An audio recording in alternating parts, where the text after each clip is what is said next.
नमस्कार मित्रों, मैं आचार्य शंकर ठाकुर आप सबको अपने YouTube चैनल पर आत्मा की सूक्ष्म गहराइयों से मित्रों स्वागत करते हैं।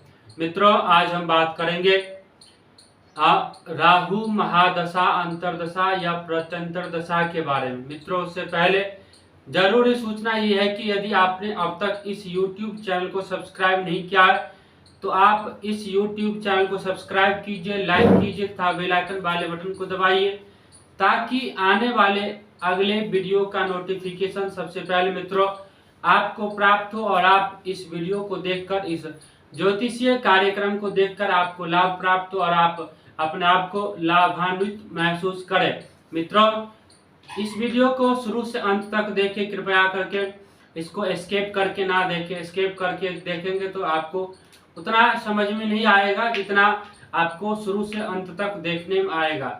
मित्रों, आज हम बात करेंगे राहु दशा के बारे में। क्या आपके जन्म पत्रिका में राहु ग्रह की महादशा आरंभ हो गई है, या राहु किसी ग्रह की दशा में, राहु की अंतरदशा, प्रत्यंतर दशा, महादशा या सूक्ष्म दशा या प्राण दशा, किसी भी प्रकार की राहु की दशा आ गई है और आप अपने जन्म पत्रिका को लेकर भटक रहे हो, घूम रहे हो, कई जगह घूम लिया आपने और आपको इसका समाधान नहीं मिला, क्या करें क्या नहीं करें।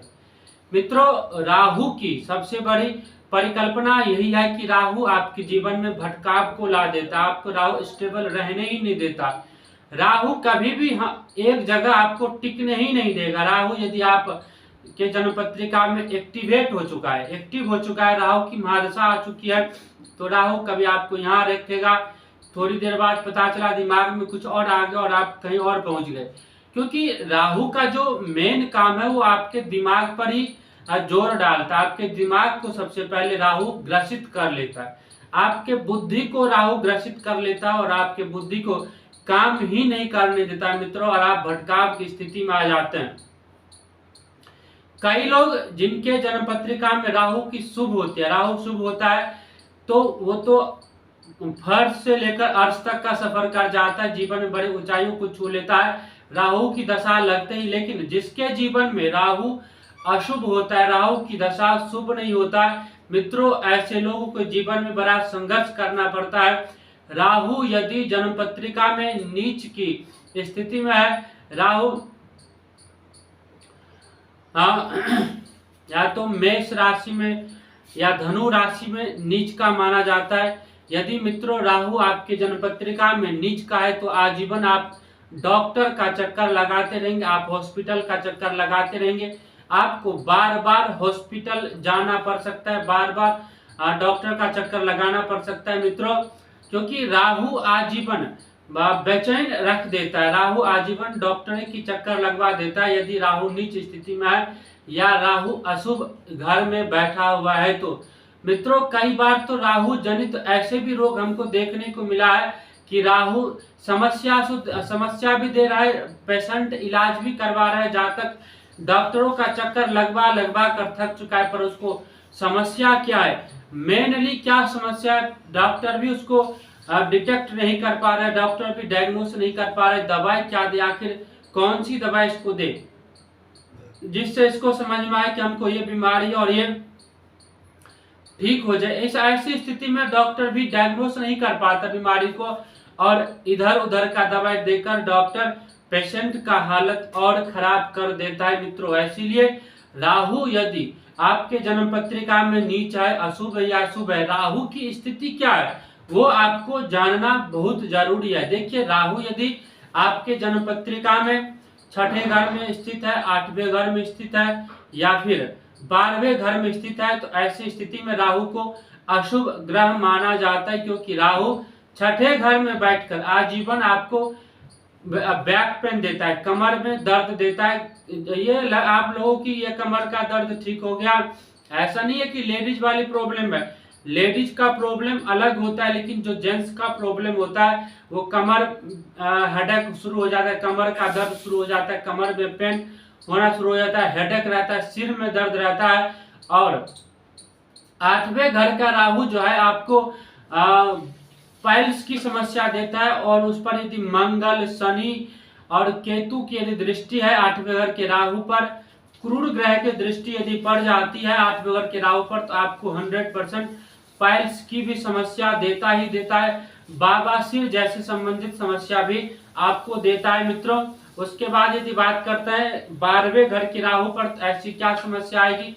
यदि आपके जन्म पत्रिका में 12वें घर में राहु है, तो आपको जीवन में एक बार, चाहे 1 सेकंड के लो, चाहे 10 सेकंड के लो, चाहे महीने 2 महीने साल भर के लिए हो, आपको जो है जेल का चक्कर लगवाता है। कोर्ट कचहरी के मामले में आपको उलझा देता है, उलझा कर रख देता है, फंसा देता है मित्रों, और आप आजीवन उसमें उलझे रहते हैं। आपको पता ही नहीं चलता कि मैं खामा फंस क्यों गया, जबकि आप निर्दोष होते हैं, आपका कोई दोष ही नहीं होता है। लेकिन संयोग कहिए या फिर जन्म पत्रिका के ऐसे प्रबल योग जो आपको जेल पहुंचा देता है, कोर्ट कचहरी का चक्कर लगवा देता है मित्रों। जबकि हम अपने सोचते हैं कि हमारे दुश्मन ने, हमारे शत्रु ने हमें परेशान करने के लिए पता नहीं क्या क्या चाल चल रखा है, तो ऐसी स्थिति में हमको अपने जन्म पत्रिका का विश्लेषण करवाना चाहिए। हमारे जो उचित विद्वान ज्योतिषगण होता है उनके समक्ष जाकर हमें अपने जन्म पत्रिका का विश्लेषण करवाना चाहिए। जन्म पत्रिका के विश्लेषण से ही मित्रों पता चलता है कि हमारे जेल योग कब छूटेगा, कब वो समाप्त हो जाएगा, और कब हम अपने जीवन में आए हुए इन संघर्षों से दूर हो जाएंगे मित्रों। राहु की दशा में कई बार तो जो है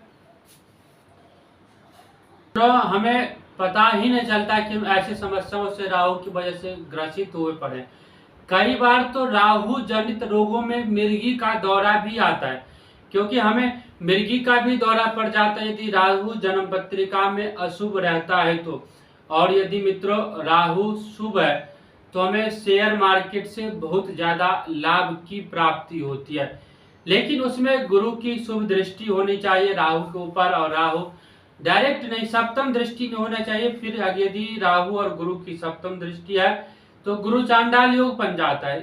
यदि राहु 5वें में 5, 7, 9 ऐसी दृष्टि है, 3 दृष्टि में सप्तम दृष्टि को छोड़कर बाकी 2 दृष्टि पर यदि राहु देव के ऊपर बृहस्पति की दृष्टि पड़ता है तो राहु शुभ माना जाता है, और ऐसी स्थिति में आप जो है शेयर मार्केट में बहुत अच्छा काम कर सकते हैं मित्रों।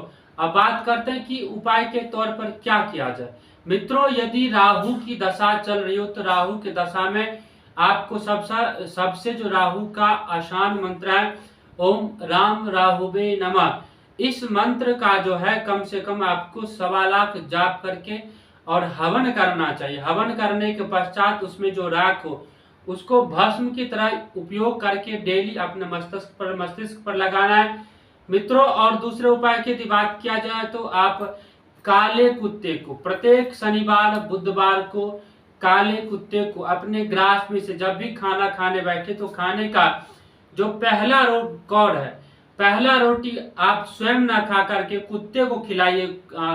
काला कुत्ता यदि उसे खा ले तो बड़ा शुभ माना जाता है, लेकिन यदि राहु अशुभ होता है तो काला कुत्ता आपके दिए हुए दाने को, रोटी को या कुछ भी साग सब्जी को कुत्ता नहीं खाता है। यदि खा ले तो आप समझिए कि आपके ऊपर जो बलाएं आने वाली थी वो टल चुकी है मित्रों। यदि शाम को समय ना मिले तो सुबह सुबह आप काले कुत्ते को, पशु पक्षियों की सेवा कर सकते हैं। उसके बाद यदि बात किया जाए तो आप गुरुवार का भी उपाय कर सकते हैं। आप अपने सिर के ऊपर केसर का तिलक लगा सकते हैं, इससे भी राहु की जो अशुभ प्रभाव है वो कम हो जाता है मित्रों। उसके बाद राहु का जो सबसे बड़ा प्रभाव है हमारे मस्तिष्क पर पड़ता है। राहु हमारे मस्तिष्क को और जीवा को ऐसा बेचैन कर देता है, विचलित कर देता है कि हम परेशान हो जाते हैं। तो मस्तिष्क पर दूसरे यदि देवी देवताओं जिनका कब्जा होता है वो हमारे माँ सरस्वती जी हैं, तो आप राहु की दशा में प्रत्येक बुधवार को या प्रत्येक दिन माँ सरस्वती चालीसा या माँ सरस्वती के स्तोत्र को पाठ कर सकते हैं, जिससे भी आपके ऊपर मानसिक शांति मिलेगी और मन आपका स्थिर हो सकता है।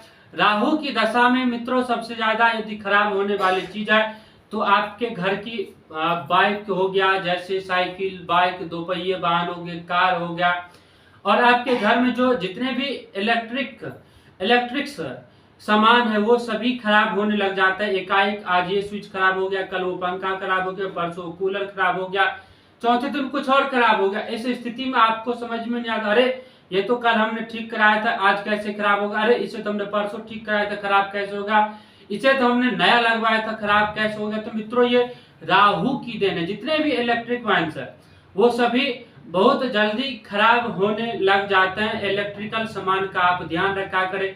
आपके घर में जितने भी कूड़े कबाड़े पड़े हो, आपको कहीं भी घर में कबाड़ा दिखे, सफाई साफ सुथरा नहीं दिखे, तो आप उसको तुरंत सफाई कीजिए, साफ सुथरा कीजिए। घर में पड़े हुए कहीं पर भी कूड़े कबाड़े को बाहर कीजिए। खराब इलेक्ट्रिकल सामान को नहीं रखने, खराब बोर्ड स्विच को घर में एकत्रित करके नहीं रखना है। और आप सबसे इंपॉर्टेंट, यदि वास्तु को आप मानते हैं तो आपके घर का जो साउथ वेस्ट का कॉर्नर है वहां पर आप एक येलो कलर का फूलदानी लगा कर रखिए और उसमें येलो कलर के फूल भी होना चाहिए मित्रों उसमें। इससे भी राहु शुभ होता है और अशुभ प्रभाव यदि दे रहा है तो वो कम हो जाता है मित्रों। उसके बाद जो है आप तंबाकू का 2 छोटे छोटे लड्डू बनाइए और प्रत्येक बुधवार को घुटने तक पानी में खड़े हो जाए। और घुटने तक पानी में खड़े होने के बाद मित्रों आप जो है दोनों लड्डू को जल में प्रवाहित कीजिए और जल में प्रवाहित करते हुए राहु देव से यह प्रार्थना कीजिए, हे राहु देव, आपका जो अशुभ प्रभाव मेरे जीवन पर पड़ रहा है वह अशुभ प्रभाव इसी जल के साथ बह जाए और आपका जो शुभ प्रभाव है वो हमारे साथ हमारे घर तक चले। क्योंकि राहु का शुभ प्रभाव हमें बहुत ज्यादा तरक्की देता है और अशुभ प्रभाव हमें बहुत ज्यादा परेशान करके रख देता है मित्रों। ऐसी स्थिति में और यदि उपाय की बात किया जाए तो आप 4 नारियल लीजिए, एक नीला कपड़ा लीजिए और नीले कपड़े को आपके घर के जितने भी सदस्य नीले कपड़े पर उस 4 नारियल को एक पोटली बनाइए। जटा वाली नारियल लेनी है और अपने घर के सभी सदस्यों के सिर के ऊपर से घुमाने हैं। और सिर के ऊपर से घुमाने के बाद आप जो है उसे घर में एंटी क्लॉकवाइज घुमा दीजिए और फिर उसको किसी नदी में ले जाकर या बहते हुए नाले में या बहते हुए जल में उसे प्रवाहित करना है मित्रों। ऐसा करते हैं तो आपके जीवन में राहु की शुभ प्रभाव प्राप्त हो जाता है और आप परेशान नहीं होते हैं मित्रों। अब बात करते हैं मित्रों एक और उपाय बताएंगे। यदि आप राहु की दशा, अंतरदशा, प्रेतंत्र दशा से पीड़ित है तो आप भगवान शंकर का रुद्राभिषेक कीजिए और रुद्राक्ष की माला को धारण कर सकते हैं मित्रों। और यदि आप चाहते हैं कि आपका इलेक्ट्रिक सामान खराब ना हो तो आप लोहे का एक छल्ला बनाकर जो मिडिल फिंगर है सीधे हाथ में उसमें धारण कर सकते हैं, तो इससे भी राहु का प्रभाव कम होता है मित्रों। यदि आप हमें फेसबुक पे देख रहे हैं या इंस्टा पे देख रहे हैं तो आचार्य शंकर ठाकुर जी को फॉलो कीजिए।